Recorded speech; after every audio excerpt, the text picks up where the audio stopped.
Hello friends, मैं गीत अरोड़ा स्वागत करती हूँ आपका अपने यूट्यूब चैनल पर हिंदी ज्ञान बाय गीत अरोड़ा में। यहाँ जो है जिम्मेदारी ले ली गई है आपकी टीजीटी पीजीटी हिंदी के लिए सब्जेक्टिव पेपर की तैयारी कराने की, और साथ साथ जनरल हिंदी की जो है प्रिपरेशन भी चल रही है चैनल पर बखूबी चल रही है। काफ़ी टाइम से वीडियोस अपलोड हो रहे हैं। हम जो है इस सीरीज़ में इस क्रम में जो है आदिकाल जो है पढ़ चुके हैं। आज जो है हम क्या कर रहे हैं, आदिकाल पर आधारित प्रश्नों की सीरीज़ शुरू कर रहे हैं जो 4 दिनों में ख़त्म होने वाली है। आज मैं आपके लिए लेकर आई हूँ 50 प्रश्न आदिकालीन साहित्य पर आधारित, और अगले 3 दिनों में ऐसे करके हम जो है रोज़ 50 प्रश्न करके लगभग 200 प्रश्नों के आधार पर जो है अपना आदिकाल पूरा करेंगे। यानी कि नोट्स हैं और आपके पास 200 प्रश्न हैं। उम्मीद है कि आदिकाल आपका बहुत अच्छे से आपको याद हो जाना चाहिए। जितनी ट्रिक्स हो सकेंगी याद करने की साथ साथ जो है बताऊंगी। वीडियो को जो है शेयर करना, ठीक है, और जो है जो पहली बार देख रहे हैं वो चैनल को सब्सक्राइब ज़रूर कर लेना और एंड तक ज़रूर देखना है। पता तो चले कि भाई जो मेहनत मैं कर रही हूँ उतनी मेहनत आप कर रहे हैं या नहीं कर रहे हैं। अब जो जिन्होंने आदिकाल शुरू नहीं किया वो पहले जो है आदिकाल पढ़ लें। कल के 50 प्रश्न जब सॉल्व हों तो आपको आदिकाल आपके पास जो है पढ़ा हुआ होना चाहिए ताकि आप प्रश्नों को हल कर सके। चलिए अब शुरू करते हैं। सबसे पहले हिंदी साहित्य इतिहास की दीर्घकालीन गाथा को सूत्रबद्ध रूप से स्पष्ट करने का सबसे पहला प्रयास, सर्वप्रथम प्रयास किसने किया? तो ये तो जब इतिहास परंपरा पढ़ाई जाती है तो सबसे पहला जो है इन्हीं के बारे में बताया जाता है, गारसा दा तासी के बारे में, जो एक फ्रेंच विद्वान थे जिन्होंने जो है सबसे पहले हिंदी इतिहास लेखन की परंपरा की शुरुआत की। इन्होंने लगभग अपने ग्रंथ में 738 कवियों का उल्लेख किया जो फ्रेंच भाषा में लिखा गया, और ये खुद भी फ्रेंच भाषा के ही जो है इतिहासकार हैं।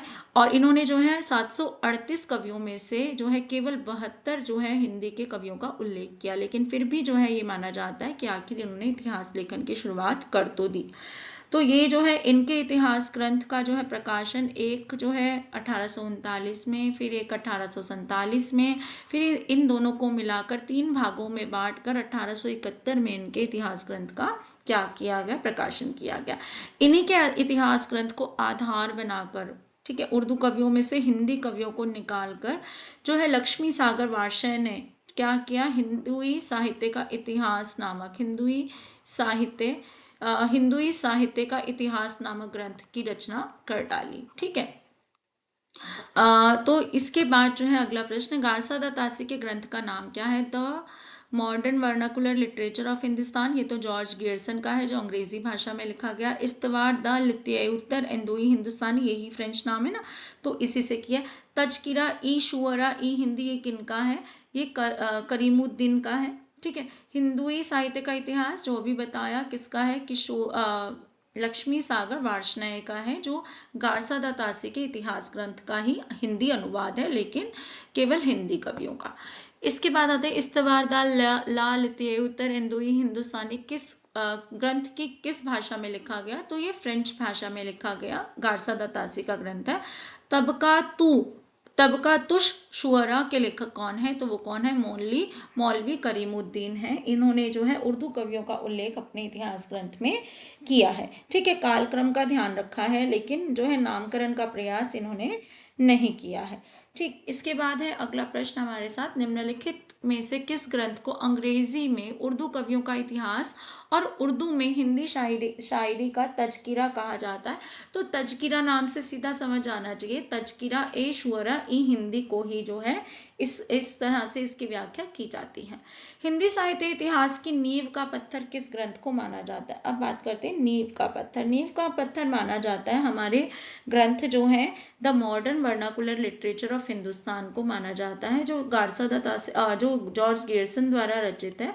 क्यों माना जाता है इसको? क्योंकि इन्होंने जो है पहली बार काल विभाजन का प्रयास किया, यानी कि हिंदी साहित्य के इतिहास को जो है बहुत अच्छे ढंग से प्रस्तुत करने का इन्होंने जो है प्रयास किया। इन्होंने लगभग 952 हिंदी कवियों का उल्लेख जो है अपने इतिहास ग्रंथ में किया है। जैसे लक्ष्मी सागर वार्ष्णेय ने जो है गारसा दा तासी के जो है ग्रंथ का हिंदी अनुवाद किया था ना, ऐसे ही जॉर्ज गियर्सन का ग्रंथ कौन सी भाषा में था? अंग्रेजी में था। तो किशोरीलाल गुप्त ने जो है इनके the modern vernacular literature of Hindustan का हिंदी साहित्य का प्रथम इतिहास नाम से जो है क्या किया है? संपादन किया है। किस नाम से किया है? हिंदी साहित्य का प्रथम इतिहास। तो इन्होंने इनको जो है प्रथम इतिहास माना भी है। ठीक है, किसने किया है? किशोरीलाल गुप्त ने, किशोरीलाल गुप्त ने किया है। ठीक है, तो ये बार बार प्रश्न आया हुआ है, आप देख सकते हैं। शिव सिंह सरोज ने किसका ग्रंथ है? शिव सिंह सेंगर का है। मिश्र बंधु विनोद, चिनोद लिख दिया, सॉरी जी वो कई बार हो जाता है टाइपिंग में। मिश्र बंधु विनोद जो है मिश्र बंधुओं का है। अगला है यहाँ पर हिंदी साहित्य का प्रथम इतिहास ग्रंथ माना जाता है। सबसे पहला इतिहास ग्रंथ कौन सा है? देखो, गारसा द तासी का जो है ये तो हमारा इतिहास ग्रंथ है, फ्रेंच भाषा का, फ्रेंच में है और केवल 72 हिंदी कवियों का उल्लेख है, तो इसे हम हिंदी साहित्य का प्रथम इतिहास ग्रंथ नहीं मानते हैं। ठीक है, हिंदी साहित्य का इतिहास जो आचार्य शुक्ल ने 1929 में लिखा है वो तो जॉर्ज गियर्सन के बाद का ग्रंथ है। ठीक है, शिव सिंह सरोज जो है शिव सिंह सेंगर का है। हालांकि ये गियर्सन से लिखा हुआ पहला ग्रंथ है, लेकिन इन्होंने जो है वर्णानुक्रम पद्धति में जो है कवियों का जो है वृत्त संग्रह किया। लेकिन the modern vernacular literature of Hindustan को जो है प्रथम इतिहास ग्रंथ कई इतिहासकारों ने माना है, क्योंकि इन्होंने पहली बार काल विभाजन का बहुत अच्छे ढंग से प्रयास करते हुए जो है कवियों का उल्लेख अपने ग्रंथ में किया है। हिंदी कवियों का प्रथम वृत्त संग्रहकार कौन है? देखो, सबसे पहला नाम याद रखना है गारसा द तासी का, जो फ्रेंच में लिखा गया, लेकिन इसे हिंदी से संबंधित नहीं माना जाता। इसी के बाद इनकी तुलना में शिव सिंह सेंगर ने जो है हिंदी इतिहास ग्रंथ लिखा है, जिसमें लगभग 1000 कवियों का उल्लेख है। ठीक है, इसमें सारे हिंदी के कवि हैं, इसीलिए जो है प्रथम वृत्त संग्रहकार किन्हें माना जाता है? शिव सिंह सेंगर को माना जाता है। इतिहास ग्रंथ का क्या नाम है इनका? शिव सिंह सरोज है। कल आपको इन्होंने किस कवि को पहला कवि माना है हिंदी का, तो पुष्य या पुंड को आपको याद भी कराया था। ठीक है, ये आपको याद कराया था। अब जो है इसका प्रकाशन हुआ था शिव सिंह सरोज का 1883 में हुआ था। ठीक है, इसके बाद आ जाते हैं हिंदी साहित्य इतिहास लेखन में सबसे पहले काल विभाजन, प्रवृत्ति निरूपण और मूल्यांकन किसने किया? सबसे पहले किसने किया? तो सबसे पहले जो है काल विभाजन का प्रयास जो है किसने किया? डॉक्टर गियर्सन या जॉर्ज गियर्सन ने ही किया है। ठीक है, शिव सिंह सेंगर ने तो वर्णानुक्रम पद्धति का इस्तेमाल किया, गारसा द तासी ने भी, रामचंद्र शुक्ल ने विधेयवादी पद्धति का इस्तेमाल किया, लेकिन ये बाद का ग्रंथ है जो सर्वमान्य ग्रंथ माना जाता है। इतिहास ग्रंथ एक अच्छा ग्रंथ माना जाता है। अगला है एशियाटिक सोसाइटी ऑफ बंगाल की पत्रिका के विशेषांक के रूप में सन 1888 में किस ग्रंथ का प्रकाशन हुआ है? तो ये जो है हमारा जॉर्ज गियर्सन द्वारा लिखित जो है डॉक्टर गियर्सन द्वारा लिखित modern vernacular literature of Hindustan का प्रकाशन जो है 1888 में हुआ है, ये हमें याद करना है। ठीक, अगला है हमारा the modern vernacular literature of Hindustan किसका है? जॉर्ज गियर्सन का है। को हिंदी का प्रथम साहित्य इतिहास ग्रंथ किसने माना है? ठीक, देखो सबने नहीं माना है इसको प्रथम इतिहास ग्रंथ। इसको जो है प्रथम इतिहास ग्रंथ किसने माना है? अभी बताया था, किशोरीलाल गुप्त ने माना है, जिन्होंने इसका हिंदी अनुवाद भी कर डाला है ना। हिंदी साहित्य का प्रथम इतिहास नाम से जो है इन्होंने अपने ग्रंथ का नाम भी रख डाला है। तो वो कौन है? किशोरीलाल गुप्त हैं। हिंदी साहित्य के इतिहास का प्रस्थान बिंदु किसे कहा जाता है? भाई शुरुआत हो गई, प्रस्थान करना क्या होता है? चलना। तो किसे माना जाता है? तो प्रस्थान बिंदु माना जाता है शिव सिंह सरोज को। ठीक है, क्यों? क्योंकि उससे पहले गारसा द तासी ने जो ग्रंथ लिखा उसमें तो उर्दू के कवि थे। तो प्रस्थान शुरू कहाँ से की हुई? शिव सिंह सरोज से हुई। गियर्सन ने जो है शिव सिंह सरोज से ही तो प्रेरणा लेकर अपने ग्रंथ को जो है शुरू किया, यानी कि उससे हेल्प लेकर जो है, मदद लेकर जो है कवियों का उल्लेख अपने ग्रंथ में किया है। अगला है डॉक्टर गियर्सन ने अपने इतिहास ग्रंथ लेखन में सर्वाधिक सहायता किससे लिया? अरे भाई अभी बता दिया, इससे अपने पहले वाले ग्रंथ जिसमें हिंदी कवियों का उल्लेख है, कौन है वो? शिव सिंह सरोज से लिया है। ठीक है, the modern vernacular literature of Hindustan में वर्णित कवियों की संख्या कितनी है? अभी बताया, कितने कवियों का उल्लेख है? 952 कवियों का उल्लेख है। ठीक है, और शिव सिंह सरोज में जो है लगभग जो है 883 के आसपास जो है कवियों का उल्लेख उन्होंने किया है। आगे बात करते हैं हिंदी के विधेयवादी साहित्य इतिहास के आदम प्रवर्तक शुक्ल जी नहीं प्रत्युत गियर्सन है, ये किसने कहा है? अधिकतर जो है आदिम प्रवर्तक विधेयवादी प्रवृत्ति के शुक्ल जी को माना जाता है, लेकिन एक इतिहासकार ऐसे हैं जो शुक्ल की जगह गियर्सन को जो है विधेयवादी पद्धति के द्वारा इतिहास ग्रंथ लिखने का जो है श्रेय देते हैं, जबकि इनका इतिहास ग्रंथ जो है कालक्रमानुसार था। ठीक है, तो ये किसने कहा है? नलिन विलोचन शर्मा ने कहा है। ठीक, the modern vernacular literature of Hindustan Hindi के अध्येताओं की दृष्टि का केंद्र बिंदु नहीं बन सका, क्योंकि देखो ये जो है अंग्रेजी भाषा में लिखा गया था, किसका है? जॉर्ज गियर्सन का ग्रंथ है। ये हिंदी अध्येता, अध्येता मतलब हिंदी का अध्ययन जो कर रहे हैं, अध्येता मतलब जो अध्ययन ग्रहण करना है, उसका दृष्टि का केंद्र बिंदु क्यों नहीं बन सका? क्या ये शिव सिंह सरोज के आधार पर लिखा गया था? इसलिए नहीं। उसमें साहित्य के विकास क्रम का सही निर्धारण नहीं है, नहीं, ऐसा नहीं है। उन्होंने अपनी तरफ से अच्छा प्रयास किया है। उसमें व्याकरण संबंधी अशुद्धियां, ये तो बिल्कुल नहीं, क्योंकि वह अंग्रेजी भाषा में था, हिंदी भाषियों को इससे बहुत अधिक फायदा नहीं हुआ। ठीक है, तो ये हमें ध्यान रखना है। कौन है ये? क्या है ये? अंग्रेजी भाषा में लिखा गया।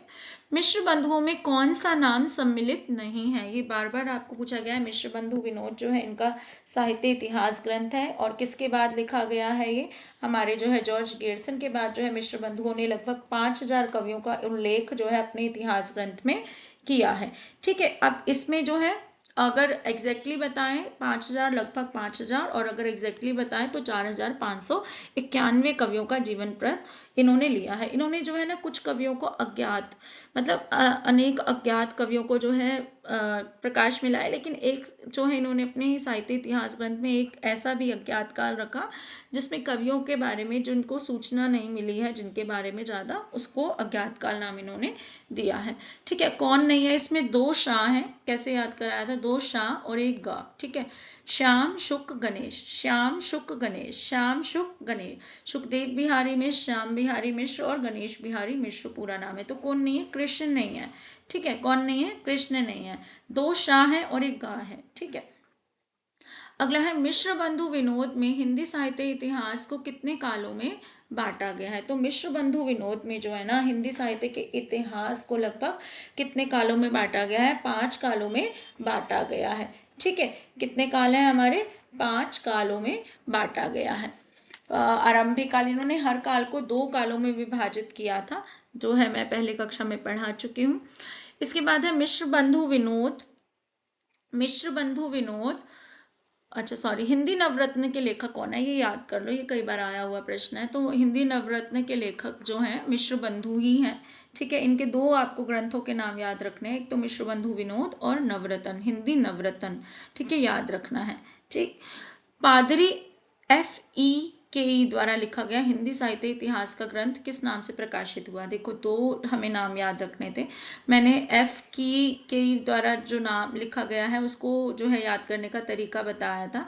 ठीक है, ये तो इस्तवारदाल लित्ती उत्तर, ये तो गारसा दतासी का है। मॉडर्न वर्नाकुलर किसका है? ये हमारा जो है जॉर्ज गियर्सन का है।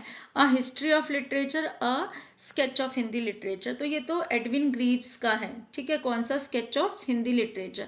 अब हिस्ट्री का याद करने का तरीका क्या बताया था? F है ना, F के तुरंत बाद क्या आता है? G छोड़कर H आता है, तो हिस्ट्री का H से इसको याद रखना, क्योंकि बहुत कन्फ्यूजिंग है। ऐसे ही याद कर सकते हो किसी ट्रिक से, वहाँ भूल जाओगे, इसलिए ऐसी ट्रिक बना लिया करो। तो उत्तर क्या है? A history of Hindi literature. अगला है आदिकालीन काव्य में किस प्रवृत्ति का अभाव है? देखो आदिकालीन काव्य में भक्ति परक रचनाएं मिलती हैं, जैसे सिद्धोनाथों की थी, श्रृंगार की रचनाएं विद्यापति इत्यादि की मिलती हैं, है ना। प्रकृति चित्रण भी कहीं कहीं जो है इनकी रचनाओं में देखने को मिलता है, लेकिन राष्ट्रीय चेतना का अभाव है, राष्ट्र से संबंधित कुछ नहीं लिखा गया है।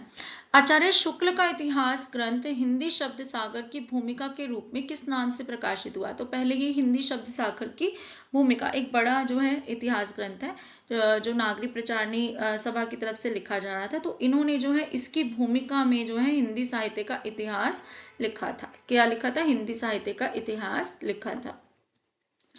आचार्य रामचंद्र शुक्ल कृत हिंदी साहित्य का इतिहास का प्रकाशन वर्ष क्या है? अभी आरंभ में ही बताया था, 1929 ईस्वी है। ये बार बार पूछा गया प्रश्न है, ये तो याद ही होना चाहिए।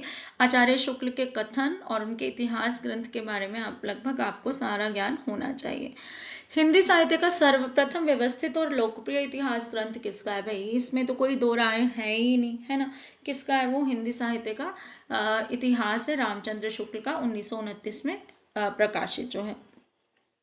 हिंदी साहित्य इतिहास लेखन में आचार्य शुक्ल का प्रथम क्रांतिकारी कदम क्या था? भाई देखो, उस समय क्या था कि इतिहास ग्रंथ शुरू हुआ है, सबसे ज़्यादा मतभेद थे कि आदिकाल की शुरुआत किस शताब्दी से मानी जाए, छठी से, सातवीं से, ठीक है। और उसमें जब छठी शताब्दी के काव्य को शामिल करते हैं तो सिद्धों और नाथों की रचनाओं को जो है शामिल किया है कईयों ने।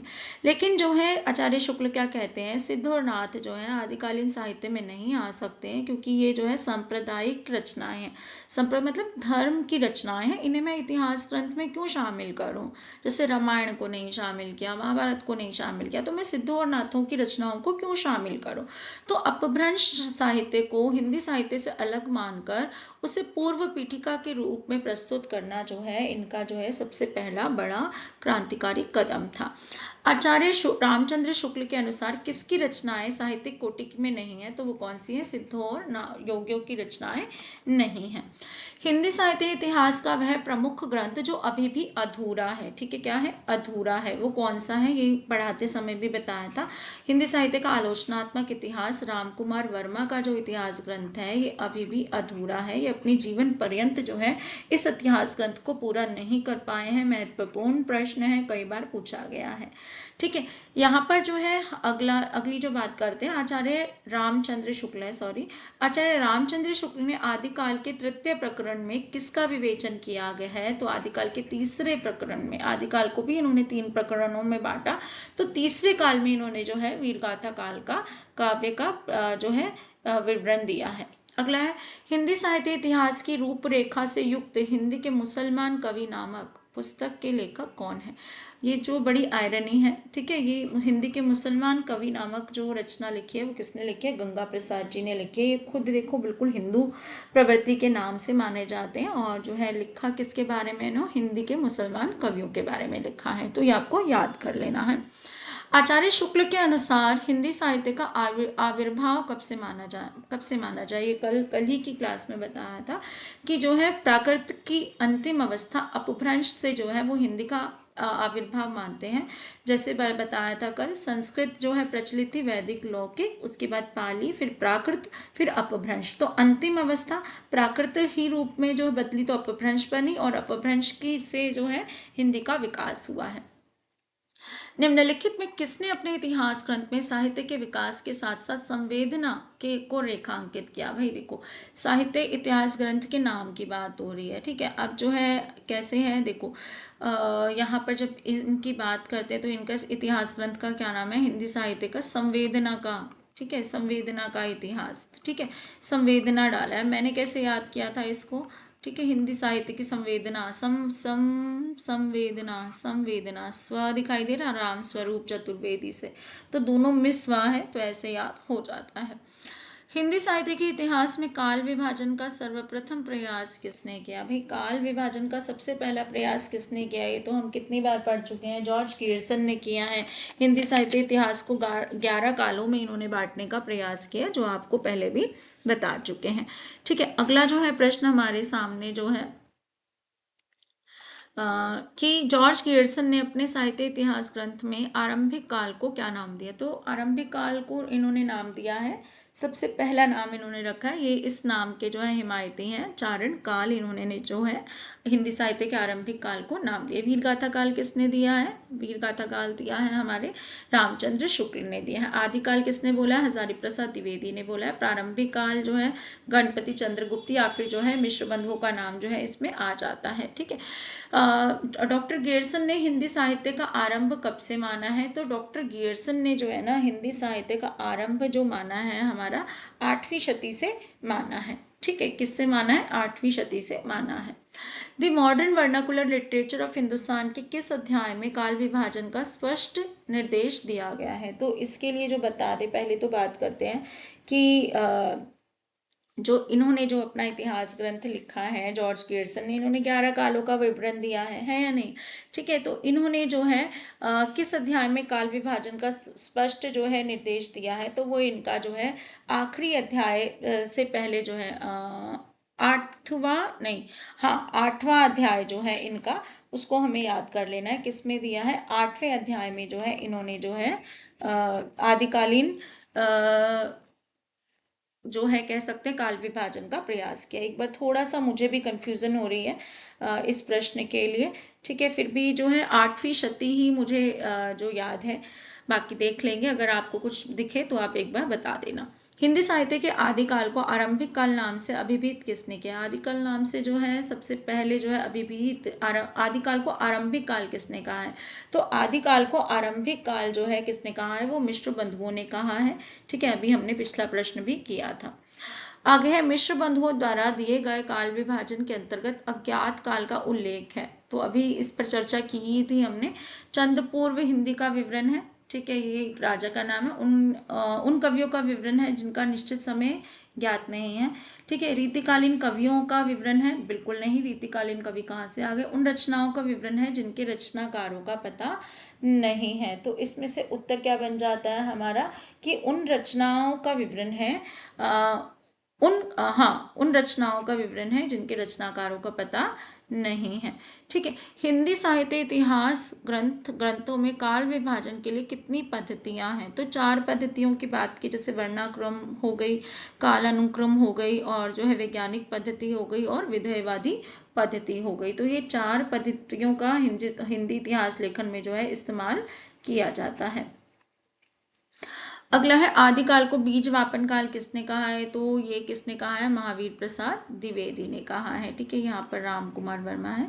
आदिकालीन साहित्य का प्रमुख रस क्या है? तो आदिकालीन साहित्य का प्रमुख रस तो वीर रस माना गया है। तो जैसे रासो काव्य के आधार पर जो है इसको हम वीर रस का जो है काल मानते हैं। किस साहित्य इतिहासकार ने जनता की चित्त वृत्ति को काल विभाजन का आधार बनाया? तो कौन है? इनका कथन भी है, रामचंद्र शुक्ल का कथन भी है ना, कि साहित्य का इतिहास जो है जनता की चित्त वृत्ति का इतिहास होता है, कि जनता के मन में जो है वही साहित्य इतिहास लेखन में जो है पूछा जाता है। अगला है, रामचंद्र शुक्ल ने अपने इतिहास काल को कितने कालों में विभाजित किया? ये जो है 4 कालों में विभाजित किया। इसके नाम जो है आप कमेंट बॉक्स में लिख के बताइएगा कौन कौन से नाम हैं।